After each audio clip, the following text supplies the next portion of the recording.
بسم اللہ الرحمن الرحیم۔ تین قسم کی عورتوں پر روزہ رکھنا جائز نہیں ہے۔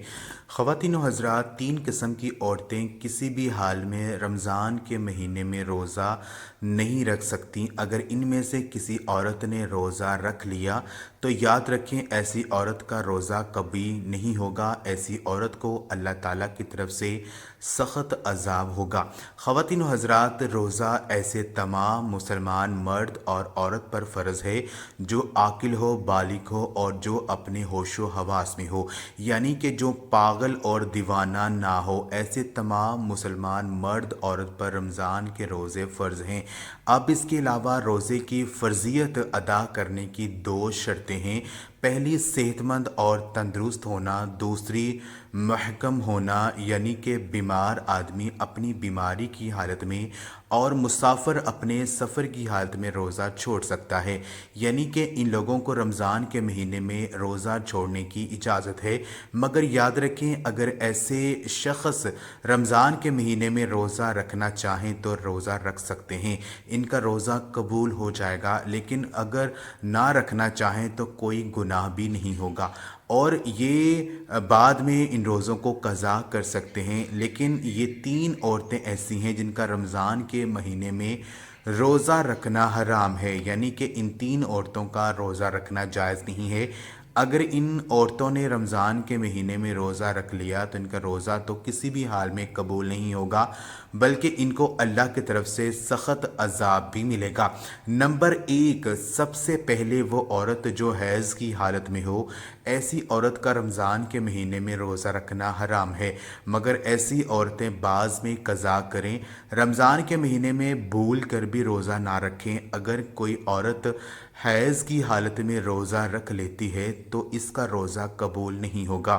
حدیث شریف میں ہے کہ حالت حیض میں عورت روزہ نہ رکھے اور حیض کی مدت ختم ہو جانے کے بعد اس پر ان دنوں کے روزے کی قضا واجب ہے، جیسا کہ حضرت عائشہ رضی اللہ تعالی عنہما فرماتی ہیں کہ حضور نبی کریم صلی اللہ علیہ وسلم ہمیں حالت حیض سے پاک ہونے پر روزوں کا حکم فرماتے تھے، بحوالہ ترمذی شریف۔ اس کے علاوہ روزے کی حالت میں اگر مغرب سے پہلے کسی بھی وقت عورت کو حیض آ جائے تو اس کی وجہ سے روزہ فاسد ہو جائے گا اور پاک ہونے کے بعد اس روزے کی قضا رکھنا لازم ہوگا۔ نمبر دو، وہ عورت جو نفاس کی حالت میں ہو۔ عورت کے لیے نفاس کے ایام میں نماز پڑھنا اور روزہ رکھنا شرعاً جائز نہیں ہے، البتہ ان ایام کے روزوں کی قضا لازم ہے، نماز کی قضا نہیں۔ نفاس کتنے دن تک شمار ہوگا اور نماز روزے کی کب قضا لازم ہے، اس سلسلے میں تفصیل درج ہے۔ اگر کسی خاتون کے ہاں پہلی ولادت ہو اور نفاس کا خون 40 دن مکمل ہونے پر بھی بند نہ ہوا تو اس صورت میں 40 دن تو نفاس کے شمار ہوں گے۔ غسل کے بعد ان ایام کی ہر نماز کے وقت کے لیے استنجا کرنے کے بعد باوضو ہو کر نماز ادا کرنا لازم ہوگا۔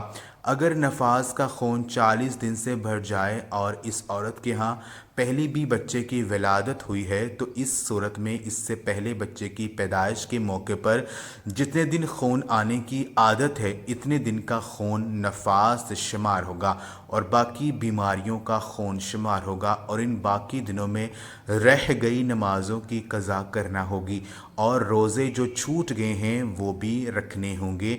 اور اگر خون 40 دن کے اندر بند ہو جاتا ہے تو وہ مکمل ایام نفاس کے شمار ہوں گے اور ان دنوں میں روزہ نہیں رکھے گی اور نماز بھی ادا نہیں کرے گی۔ نمبر تین، ایسی عورت ہے جن پر روزہ رکھنا حرام تو نہیں ہے لیکن ایسی عورتوں کو روزہ چھوڑنے کی اجازت ہے، یعنی کہ حاملہ والی اور اپنے بچوں کو دودھ پلانے والی عورتوں کو اگر اپنے روزے کی وجہ سے اپنی یا اپنے بچے کی جان جانے کا خطرہ ہو تو ایسی عورتوں کو اجازت ہے کہ وہ روزہ نہ رکھے۔ اگر حاملہ عورت کو روزہ رکھنے کی وجہ سے اپنی اور اپنے بچے کی جان جانے کا خطرہ ہو تو ایسی حالت میں روزہ عورت چھوڑ سکتی ہے اور بعد میں قضا کرنا واجب ہے۔ تو خواتین و حضرات، یہ تھی ہماری آج کی ویڈیو۔ اگر آپ کو یہ ویڈیو اچھی لگی تو اس ویڈیو کو لائک ضرور کریں۔ جزاک اللہ۔